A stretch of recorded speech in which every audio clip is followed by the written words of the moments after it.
Hello everyone. So today we are starting our chapter Aphid, Beef and Fault from grade 10th. तो आइए without wasting the time start करते हैं chapter को as we have three examples here. The first one is lemon, the second one is bitter gourd and the third one is fault. Mean कि हम यहाँ पर ये तीन एग्जाम्पल लेकर आए हैं विच बिलोंग टू एफिड, बेफ एंड फॉल्ट. तो यहाँ पर सबसे पहले लिख देते हैं it is an example of aphid, it is an example of बेफ, और ये तो आपको बहुत अच्छे से क्लियर हो रहा है that it is an example of fault. So हमें अब पता कैसे चलता है कि विच वन इज एफिड. तो when I talk about it test, aphid को हम क्या कहेंगे? Aphid for foreign test. Aphid test में कैसे होते हैं? खट्टे होते हैं. खट्टे में जैसे कि नींबू है, नींबू को जो लेमन की बात की जा रही है, थोड़ा सा आप टेस्ट करके देखिए तो आपको कैसा लगता है? खट्टा खट्टा लगता है. या ऑरेंज की बात की जाए तो it is an example of aphid. इधर अगर बेफ की बात की जाए तो बेफ यानी करेला, करेले की बात की जा रही है तो हम क्या कहते हैं? बहुत ही कड़वा है. कड़वा यानी कि टेस्ट वाइज कैसे रहता है? बिटर रहता है. उसके बाद हम बात करेंगे अबाउट द सॉल्ट. सॉल्ट यानी कि एसिड और बेस पे मिलकर बनेगा, that is an example of salt. For example NaCl, sodium chloride, जो हम घर में एज अ नमक यूज करते हैं, उसकी बात की जा रही है. तो स्टूडेंट हमने यहाँ पर थोड़ा सा टेस्ट के अबाउट बात की. उसके बाद बात करेंगे कि एक्चुअल में इन व्यू ऑफ केमिस्ट्री, केमिस्ट्री के पॉइंट ऑफ व्यू पे हम इसको कैसे डिफाइन करेंगे उसके बारे में बात की जाती है. तो इसको स्टार्ट करने से पहले मैं आपको डेफिनेशन बताना चाहूंगी. एसिड की बात करते हैं सबसे पहले. एसिड के बारे में लिखते हैं substance which give H positive ion in aqua solution. ऐसे सब्सटेंस जो एक्वा सॉल्यूशन में मुझे किस तरह के आयन प्रोवाइड करवाने वाले हैं? H positive, that is acid. क्योंकि हम केमिस्ट्री पॉइंट ऑफ व्यू से बात कर रहे हैं, we are dealing with the ion, मैं इसकी कटायन एंड एनाइन की फॉर्म में बात करेंगे. तो ये मुझे एक्वा सॉल्यूशन पानी में जाते ही एक मुझे कटायन प्रोवाइड करता है, H पॉजिटिव देता है. बेस की बात करें, substance which give OH negative ion in aqueous solution. जो मुझे एक्वा सॉल्यूशन में जाते ही कैफे आयन प्रोवाइड करवाने वाले हैं, OH नेगेटिव प्रोवाइड करवाने वाले हैं, वो कौन होंगे? बेस होंगे. और थर्ड वन जब मैं वाटर की बात करूं, H2O. अब आप H2O को डिसोशिएट करते हैं तो आपके पास क्या निकल के आता है? H positive and OH negative. यानी ये किसके, जहां पे एसिड और बेस दोनों की प्रॉपर्टी होगी, पर मिलके क्या बना रहा है? न्यूट्रल बना रहा है, दैट इज योर सॉल्ट. तो जैसे वाटर हमारा न्यूट्रल है नेचर में, सॉल्ट भी हमारा क्या रहता है? न्यूट्रल रहता है. ठीक है जी. उसके बाद बात करते हैं हम अबाउट द इंडिकेटर. इंडिकेटर यानी कि वो सब्सटेंस, वो सॉल्यूशन जो इंडिकेट करने वाले हैं कि हमारा सॉल्यूशन एसिडिक है, बेसिक है या फिर न्यूट्रल है. Because when we are dealing in chemistry lab, हमें मान लीजिए एक सॉल्यूशन दे दिया गया और मुझे बताना है कि व्हाट इज इट नेचर, तो I will use the help of indicator. तो आइए इंडिकेटर की बात करते हैं. इंडिकेटर के पहले छोटी सी डेफिनेशन लिख लेते हैं. Which indicate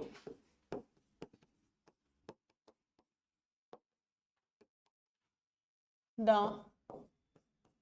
nature of solution. जो सॉल्यूशन की नेचर को इंडिकेट करने वाले हैं कि वो एसिडिक है, बेसिक है या फिर सॉल्ट है. तो here we are three type of indicator. The first one is litmus, the second one is phenolphthalein and the third one is methyl orange. तो स्टूडेंट इस तरह का आपको क्वेश्चन पे पुट कर लिया जाता है कि which of the following is not an indicator. Because note की फॉर्म में क्वेश्चन आने के बहुत ज्यादा चांसेस हैं. तो वन बाय वन हम तीनों को एक्सप्लेन करते हैं, तीनों इंडिकेटर्स की बात करते हैं. सो एक्चुअली स्टूडेंट्स जब मैं लिटमस की बात करती हूँ, फर्स्ट वन कौन सा था हमारा? लिटमस. ये हमारा एक लिचन नाम के पौधे पे ऑब्टेन होता है, obtain from a plant known as lichen. Lichen पे ऑब्टेन होगा, दैट इज लिटमस. ओके. अब बात तो वही आई कि हम केमिस्ट्री लैब में कैसे पता लगाएंगे about the nature of the solution. तो मेरे पास क्या होती है, एक छोटी सी ट्रिक है, देखिएगा। सबसे पहले मैंने क्या लिखा, B, then A, then R. B A R का मतलब क्या है, अगर ब्लू लिटमस को मैंने किसके अंदर डाला, एसिड के अंदर डाला, वो मुझे कौन सा कलर देगा, रेड कलर देगा। सो एक ये बहुत ही इजी तरीका है, बहुत ही अच्छा तरीका है याद रखने का, बी ए आर से, that is blue litmus paper को एसिड के अंदर डाला तो it will give me red colour. तो स्टूडेंट यहाँ पे यही किया हुआ है, blue litmus turn red. Blue colour का लिटमस पेपर एक स्ट्रिप, जैसे कि पेपर फॉप की स्ट्रिप आती है फेमेस, आपने जब स्ट्रिप डाली तो वो किस में चेंज हो गया, रेड में। इसी तरह एक ट्रिक हम और करेंगे, आरबीबी। आरबीबी इंप्लाइज जब रेड लिटमस पेपर को हमने क्या डाला, बीफ में डाला, तो वो किस में चेंज हो रहा है, ब्लू में चेंज हो रहा है, दैट इज आरबीबी।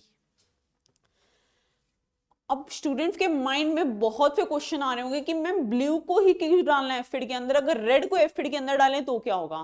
तो एक्चुअली स्टूडेंट ब्लू को एसिड के अंदर डालेंगे तो it will convert into the red, but when you put red litmus paper in the acid there will be no change, no any reaction. Same as here, red को जब base के अंदर डाला तो रिएक्शन पता चली वो ब्लू में चेंज हो गया, लेकिन अगर ब्लू को बेस के अंदर डालेंगे तो there will be no reaction. तो यहां तक आप स्क्रीनशॉट ले लीजिए, मोस्ट इंपॉर्टेंट टॉपिक है ये आपका, यहां पे क्वेश्चन जरूर पुट किया जाता है। तो इसका स्क्रीनशॉट लेने के बाद हम चलते हैं अपने नेक्स्ट इंडिकेटर के ऊपर, that is phenolphthalein. Phenolphthalein is an indicator. तो बात करते हैं कि कलर कैसा होगा, क्योंकि कलर के ऊपर यहाँ पे बहुत से क्वेश्चंस बनते हैं।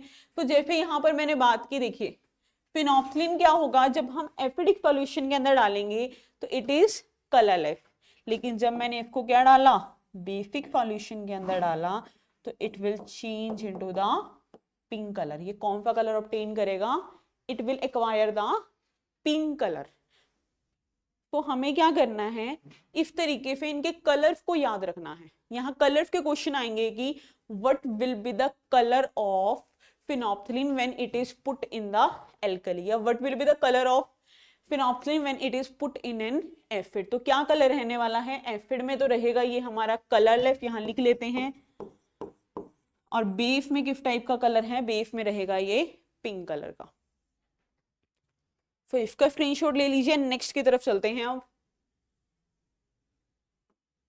Next one is methyl orange. अब नाम से पता चल रहा है कि ऑलरेडी ये कौन से कलर का होने वाला है, ऑरेंज कलर का होने वाला है। लेकिन जब मैंने क्या किया, इसको पुट करने की ट्राई की एसिड फॉर बेस के अंदर, एसिड में मुझे कौन सा कलर प्रोवाइड करता है, it provide red colour. Acid के अंदर कौन सा कलर प्रोवाइड करेगा, रेड कलर प्रोवाइड करेगा, और बेस के अंदर कौन सा कलर प्रोवाइड करेगा, इट प्रोवाइड्स येलो कलर। तो स्टूडेंट्स हमें यहाँ पे कलर के बारे में पूरी नॉलेज होनी चाहिए।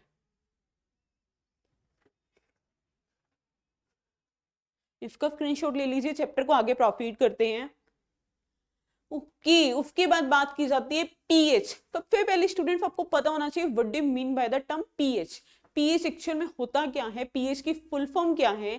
पीएच का मतलब है हमारी पावर ऑफ हाइड्रोजन, यानी कि हाइड्रोजन के अंदर कितनी पावर है, it is power of hydrogen. और पीएच हमारा क्या है, एक टाइप का यूनिवर्सल इंडिकेटर है। मैंने क्या बोला, pH is a universal indicator, यानी कि एक इंडिकेटर है जो इंडिकेट करेगा कि मेरी सॉल्यूशन की नेचर क्या होने वाली है। जैसे मैंने अभी 3 पढ़े, we have read about the litmus, phenolphthalein and methyl orange. These 3 are the just normal indicator for, we can say, artificial indicator. But यहाँ की बात की जाए पीएच, पीएच क्या हमारा एक तरह का यूनिवर्सल इंडिकेटर रहता है जो मेरे को अपनी वैल्यूज पे बताएगा कि उसकी नेचर क्या है। फॉर एग्जाम्पल, अगर वैल्यू 0 से 6 तक है, ये क्या रहता है, एसिड रहता है। 8 से 14 तक है, ये क्या रहता है, बेस रहता है। और 7 पे क्या होता है, ये न्यूट्रल होता है। इस तरह से हम क्या करते हैं, इसकी नेचर का पता लगाते हैं। तो पीएच वैल्यू 0 का मतलब हम हमारा जो एसिड है स्टमक में अंदर प्रेजेंट है, दैट इज हाइड्रोक्लोरिक एसिड, उसकी पीएच वैल्यू क्या होती है, 0। और स्टूडेंट्स, जितने स्टूडेंट्स इस वीडियो को वॉच कर रहे हैं, आपके लिए बहुत ही कॉमन सा क्वेश्चन है कि हमारे स्टमक की ऐसी लेयर का नाम बताना है जो हमें हाइड्रोक्लोरिक एसिड से प्रिवेंट करती है। बिकॉज आप देख पा रहे हैं पीएच वैल्यू 0 है तो मोस्ट एसिडिक होगा, एसिडिक होगा तो हमारी बॉडी खराब हो जाएगी। हमारी बॉडी सबके अंदर, ह्यूमन बॉडी के अंदर प्रेजेंट है। तो कौन सी लेयर इसको प्रिवेंट करती है, कमेंट बॉक्स में जरूर टाइप कीजिएगा। उसके बाद पीएच वैल्यू 1 किसकी है, स्टमक की। पीएच वैल्यू 2 किसकी है, लेमन की। पीएच वैल्यू 3 किसकी है, विनेगर की। तो ये हमारा पीएच स्केल होता है। जैसे हमने बात की, जो सोप होगा, जो ब्लीच होंगी, ये सारे किस में आते हैं, बेसिक नेचर में आते हैं। So these are the nature, कि इसकी क्या नेचर होने वाली है, उसकी क्या नेचर होने वाली है। तो आइए अगले टॉपिक पर चलते हैं। The next reaction is neutralization reaction. Neutralization यानी कि वो चीज न्यूट्रल बनेगी, तो हम क्या लिखेंगे, the reaction between acid and base. Reaction किस किस के बीच में करवाएंगे हम, एसिड के बीच में करवाएंगे और बेस के बीच में करवाएंगे, to give salt and water. और वो मुझे क्या देगा, सॉल्ट देगा और वाटर देगा। That type of reaction is known as neutralization reaction. तो हम इसको इस तरीके से लिख सकते हैं। जनरल पहले व्यू लिख लेते हैं हम, कि हमने एक एसिड लिया, एक हमने बेस लिया, तो वो मिलके मेरे को क्या देने वाला है, सॉल्ट देने वाला है और वाटर देने वाला है। This is the general view of the reaction. But when I talk about its example, तो हम different एसिड्स ले सकते हैं, different बेस ले सकते हैं। So it is a very important question for CBSE exam for 2 or 3 marks। तो according to कि अगर 2 marks में तो एक रिएक्शन पे काम चल जाएगा, बट अगर 3 marks में तो एटलीस्ट आपको 2 रिएक्शन लिखनी होंगी। और रिएक्शंस में भी आप गड़बड़ क्या करते हैं, आप उनकी फिजिकल स्टेट्स को मेंशन नहीं करते, जिसकी वजह से आपके नंबर कट हो जाते हैं।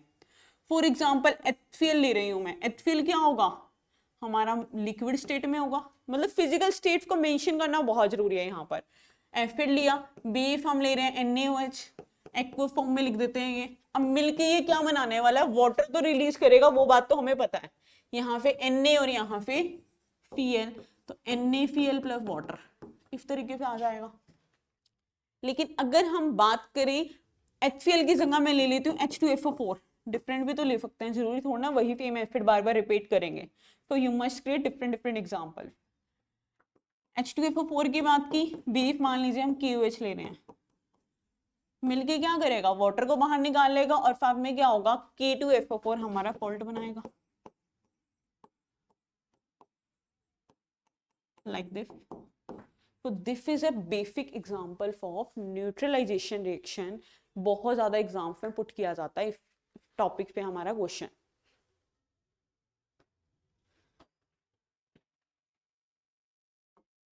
उसके बाद देखिए importance of pH in our daily life. हमारे डेली लाइफ में क्या इंपॉर्टेंस होने वाली है, सबसे पहले pH in our digestive system. Digestive system में कैसे यूज होगा, हम कहते हैं इनो, काम शुरू 6 सेकंड्स में।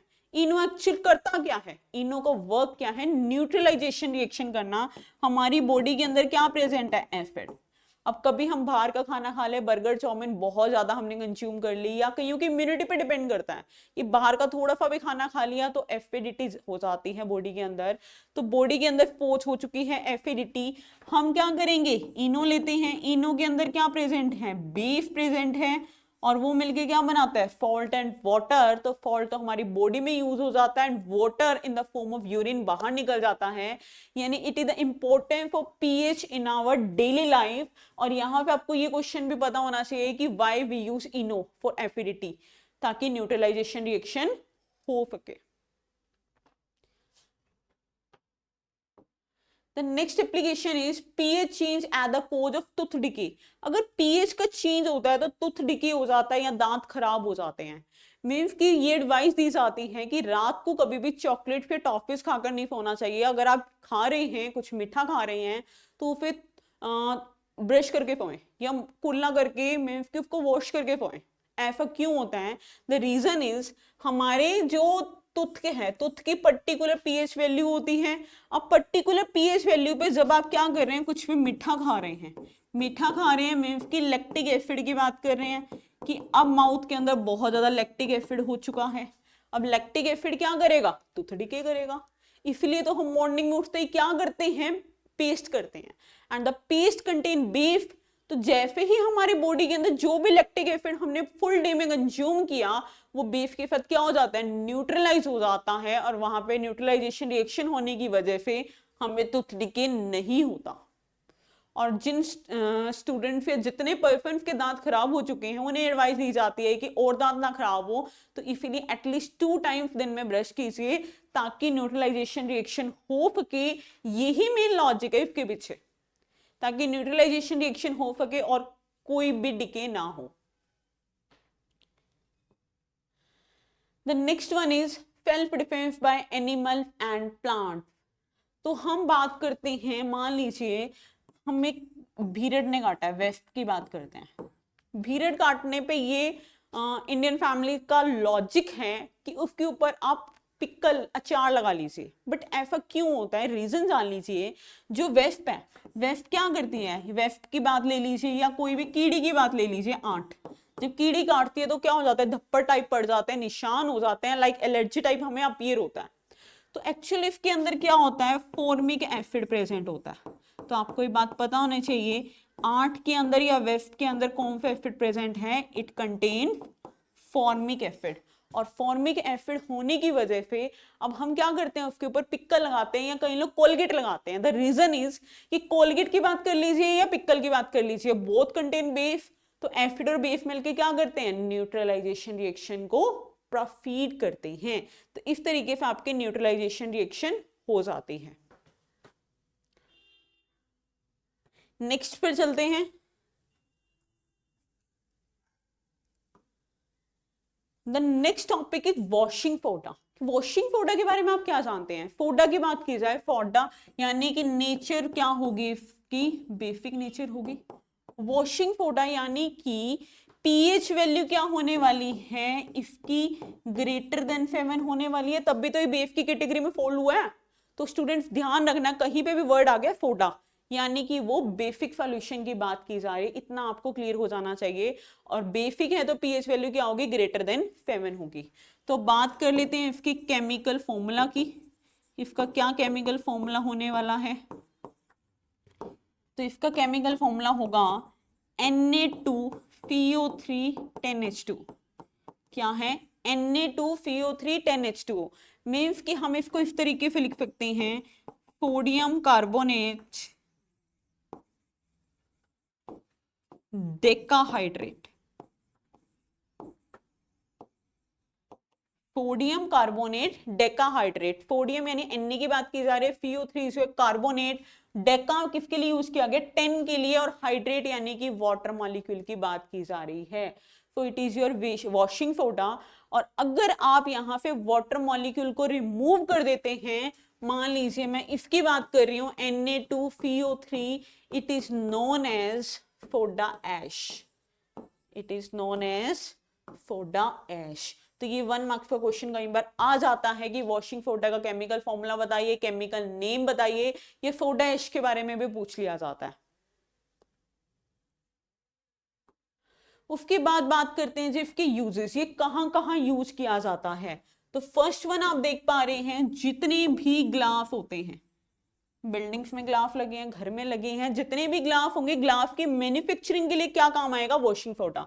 तो यहां पर हम फर्स्ट पॉइंट लिख लेते हैं, it is used in the manufacturing of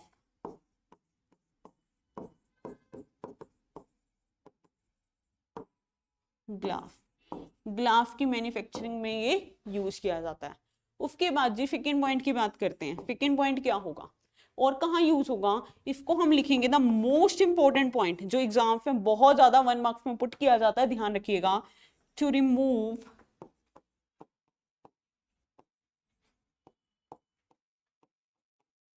permanent hardness of water. As you know हमारे पास वाटर 2 तरह का होता है, एक हार्ड वाटर रहता है और एक सॉफ्ट वाटर।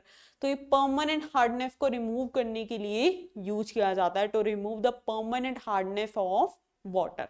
तो हमारे पास क्वेश्चन ऐसा भी आ सकता है, write the 2 uses of washing soda, या अनदर वन इज कि ग्लास की मैन्युफैक्चरिंग में कौन यूज होगा, या फिर वाटर की परमानेंट हार्डनेस को रिमूव करने के लिए कौन सा आपका सब्सटेंस यूज किया जाता है। तो क्वेश्चन हमारे पास दोनों तरीके से पुट किया जा सकता है।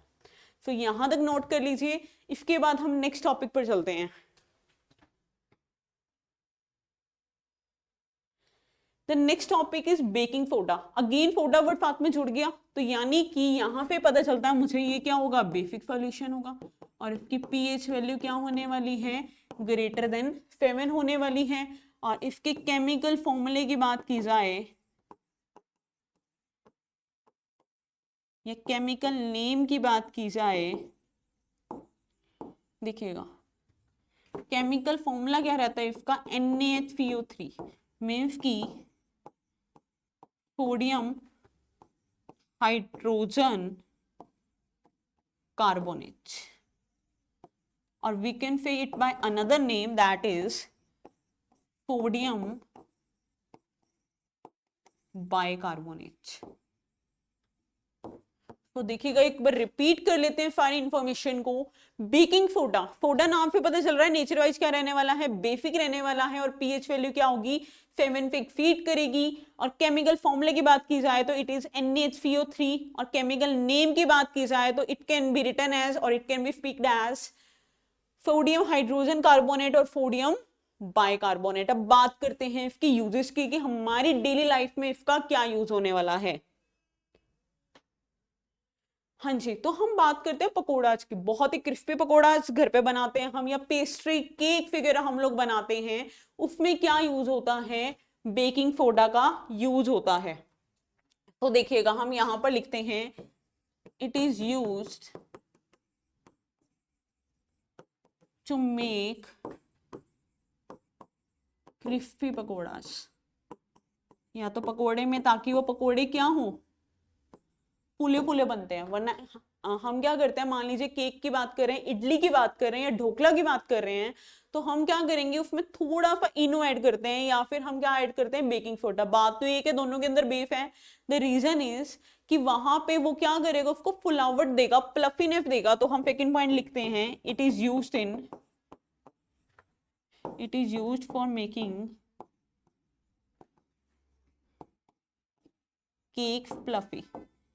केक को फ्लफी बनाने के लिए ये यूज किया जाता है। तो आई थिंक 2 पॉइंट्स क्लियर हो गए होंगे। नेक्स्ट टॉपिक पर चलते हैं अब। The next one is plaster of Paris, POP. एक तो पीओपी हम घर में करवाते हैं, दैट इज वही पीओपी की बात की जा रही, प्लास्टर ऑफ पेरिस। और इसके यूजेस भी देखेंगे आज क्या यूज हैं। तो सबसे पहले हम बात करते हैं इसके केमिकल फॉर्मूला की, उसके बाद बात करेंगे इसके केमिकल नेम क्या होता है, जहां से हमारा क्वेश्चन आता है।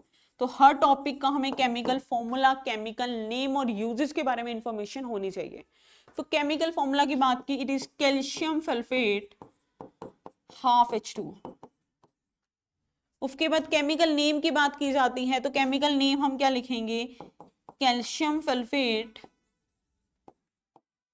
अभी आधा है, आधे को हम क्या यूज करते हैं, hemi, calcium sulphate hemihydrate. It can be written like this. अब बात की जाती है कहाँ यूज किया जाता है, तो चेक करते हैं। अब हमारी नेक्स्ट स्लाइड कौन सी है, ओके। तो देखिएगा स्टूडेंट क्या क्वेश्चन पुट किया गया, POP should be stored in moisture proof container. कि पीओपी को अगर मुझे स्टोर करके रखना है तो मुझे मॉइस्चर प्रूफ कंटेनर में रखना है, ऐसा क्यों। और एक जो प्लास्टर चढ़ाते हैं, किसी की बाजू टूट गई है तो किसी की टांग टूट गई है, तो पीओपी जो करवाई जाती है, प्लास्टर चढ़ाया जाता है, तो वो हमारा जो है थोड़ा सा वेट करके चढ़ाया जाता है, ऐसा क्यों। तो आइए सभी क्वेश्चंस के आंसर यहाँ जान लेते हैं। एक्चुअल में क्या होता है, जो हमारा पीओपी है, जब जब ये वाटर के साथ कांटेक्ट में आता है तो ये मिलके क्या बनाता है, पीओपी वाटर के कांटेक्ट में आया तो ये क्या बनाता है, जिप्सम बनाता है। और जिप्सम क्या एक हार्ड सब्सटेंस है जो क्या करेगा, उस चीज को पैक्ड करके रखेगा, सेम एज जो हम घरों में पीओपी कराते हैं। तो हल्का सा पानी के साथ उसको वेट किया जाता है। द रीजन इज कि ताकि वो क्या बने, एक हार्ड सॉलिड बन जाए और हमारी जो छत बहुत ही स्ट्रांग बन जाए। और यहाँ पे क्वेश्चन पुट किया गया should be stored in moisture proof container. क्यों? क्योंकि अगर मैंने मॉइस्चर लगा दिया, पानी लगा दिया, तो वो तो नेक्स्ट जिप्सम में चेंज हो जाएगा, मेरे को पीओपी तो नहीं मिलेगा। और same the third application is कि ये क्या किया जाता है, प्लास्टर के लिए यूज किया जाता है ताकि ये जिप्सम बन जाए, और जिप्सम बन जाए ताकि वो क्या हो, बोन हमारी एक ही पोजीशन पे अच्छे से रहे ताकि वो बहुत जल्दी जुड़ जाए। तो इसके फॉर्मूले की बात कर लेते हैं। POP is calcium sulfate half H2, that is calcium sulfate hemihydrate. अब कई बार क्वेश्चन आता है क्या मैम हेमीहाइड्रेट आधा वाटर मॉलिक्यूल पॉसिबल है? तो स्टूडेंट आधी तो कोई भी चीज पॉसिबल नहीं है, तो एक्चुअल में इसको हम और किस तरीके से लिख सकते हैं, it can be written like this, ऐसे लिख सकते हैं इसको। तो जब हमने वाटर के कॉन्टेक्ट में डालना, ये क्या बना रहा है, जिप्सम बना रहा है, gypsum like this.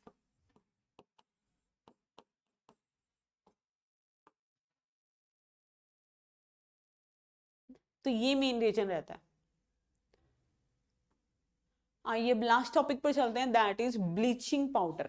Bleaching powder यानी कि जो ब्लीच करने के काम आता है। ब्लीच करने के काम कैसे आता है, तो इसकी बात कर ली जाए, इट इज FeAO-Cl2, यानी कि it is known as calcium oxychloride. अभी कैल्शियम ऑक्सीक्लोराइड कहाँ कहाँ काम आता है, हम फेस पे ब्लीचिंग करते हैं, कपड़ों पे ब्लीचिंग करते हैं, जैसे चुन्नी को ब्लीच करवाते हैं कि इसको ब्लू कलर का कर दो, पिंक कलर का कर दो, रेड कलर का कर दो, वहां पे हमारे ब्लीचिंग पाउडर काम आता है। तो हम लिखेंगे इंडस्ट्रीज में काम आता है एज अ सॉल्वेंट, और क्या होगा, ये हमारे कपड़ों को ब्लीच करने में काम आता है। तो स्टूडेंट्स अब कुछ क्वेश्चंस की बात कर ली जाए जो हमारे बीफी एग्जाम में बहुत ही इंपॉर्टेंट रहते हैं। तो कुछ इस टाइप के क्वेश्चंस पुट किए जाते हैं।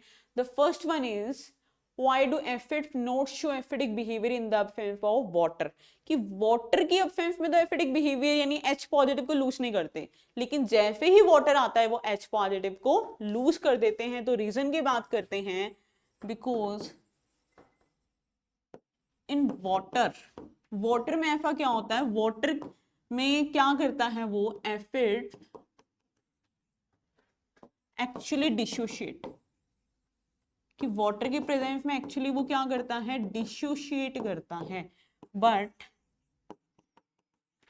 इन अब्सेंस ऑफ वाटर, लेकिन अगर वाटर के एब्सेंस की बात की जाए तो it does not dissociate. Actual में स्टूडेंट्स ये रीजन होता है हमारा कि वो वाटर में तो डिसोशिएट हो जाता है और इसमें डिसोशिएट नहीं हो पाता। That's why we say that कि acids do not show behaviour in the absence of water, इसलिए वाटर की रिक्वायरमेंट है बहुत ज्यादा। द नेक्स्ट वन इज कि डिस्टिल्ड वाटर तो इलेक्ट्रिसिटी को कंडक्ट नहीं करता पर रेन वाटर करता है, ऐसा क्यों? तो reason is rain water is a mixture of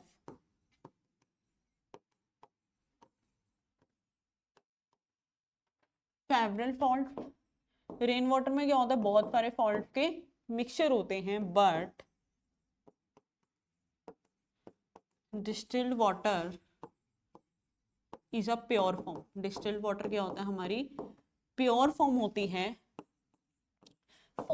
rain water में क्या है, फेवरल फॉल्ट के मिक्सचर हैं, फेवरल फॉल्ट के मिक्सचर हैं, मींस कि मेरे को यहाँ पे क्या मिलेगा, आयन डिसोशिएट होंगे।